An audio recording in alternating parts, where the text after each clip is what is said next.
పబ్బం గడుపుకునేదానికి తాడేపల్లి ప్యాలెస్ నుంచి వచ్చిన స్క్రిప్ట్ను అమలు చేయడానికి కరుణాకర్ రెడ్డి వాళ్ళ కొడుకు అక్కడ ఉన్న వైసీపీ నేతలు రోజుకొక నాటకాలు ఆడుతున్నారు. మేము అడుగుతున్నాం, తిరుమల పవిత్రతను ఎందుకు దెబ్బతీస్తున్నారు కరుణాకర్ రెడ్డి? అరాచకాలు ఎందుకు చేస్తున్నారు? రోజుకొక ఇష్యూ. గతంలో మీరు అధికారంలో ఉన్నప్పుడేమో మొత్తం స్వామివారిని అడ్డం పెట్టుకొని దోచేసుకున్నారు. వస్త్రాల నుంచి వర్కుల వరకు, ఉండి నుంచి నెయ్యి వరకు ఏది వదిలిపెట్ల. యథేచ్ఛగా ఉన్మాదుల్లాగా స్వామివారి కానుకల నుంచి గోల్డ్ వరకు అన్నీ దోచుకున్నారు, కోట్లు సంపాదించారు. ఈరోజు మీరు ఓడిపోయిన తర్వాత 365 రోజులు స్వామివారిని అడ్డం పెట్టుకొని ఉన్మాదుల్లాగా ప్రవర్తిస్తున్నారు. రోజు ప్రెస్ మీటు, రోజు ఒక కార్యక్రమం, అలజడి సృష్టిస్తున్నారు, శాంతి భద్రతలను లేకుండా చేస్తున్నారు.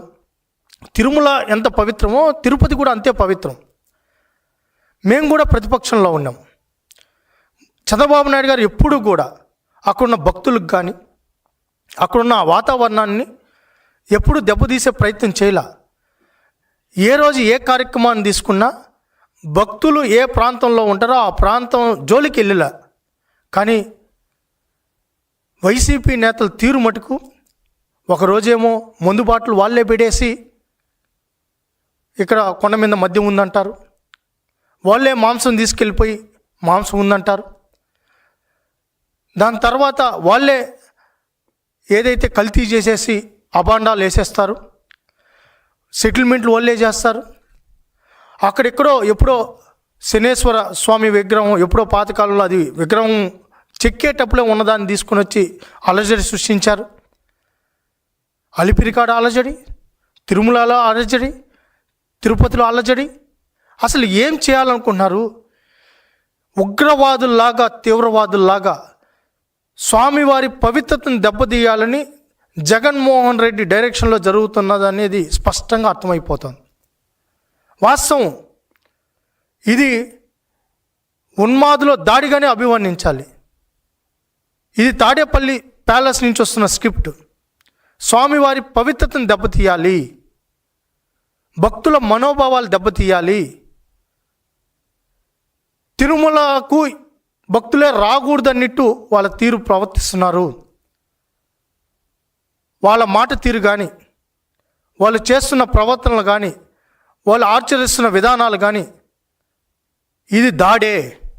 తిరుమలపై జరుగుతున్న దాడి, భక్తులపై జరుగుతున్న దాడి. నిన్నటికి నిన్న బిఆర్ నాయుడు గారు, అంతకుముందు ఆయన ఫేక్ వీడియోస్ రిలీజ్ చేశారు, మార్ఫింగ్ చేశారు. అక్కడ ఏమీ లేదు, దాన్ని కూడా సక్రంగా చేయలే. ఆ మార్ఫింగ్ కూడా తప్పుడు తడకలు.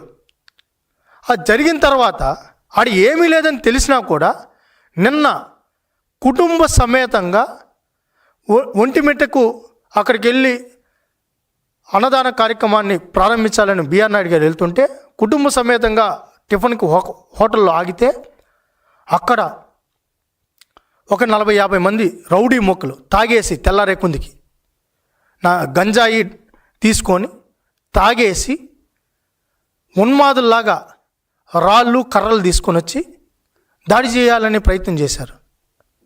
అక్కడ పోలీసులు కానీ లేకపోయింటే బిఆర్ నాయుడు గారిని వాళ్ళు హత్య చేసినా ఆశ్చర్యపోయే పరిస్థితి లేదు. ఏం చేయడానికైనా వాళ్ళు సిద్ధంగా ఉన్నారు. తిరుపతిలో అలజడి సృష్టించాలి, తిరుమలలో అలజడి సృష్టించాలి, పవిత్రతను దెబ్బతీయాలి. ఇది బిఆర్ నాయుడు గారు కుటుంబ సభ్యులు ఆడున్నారు. ఆ మహాతల్లి కూడా ఆ కారులోనే ఉంది, వాళ్ళ సతీమణి. ఏంటిది?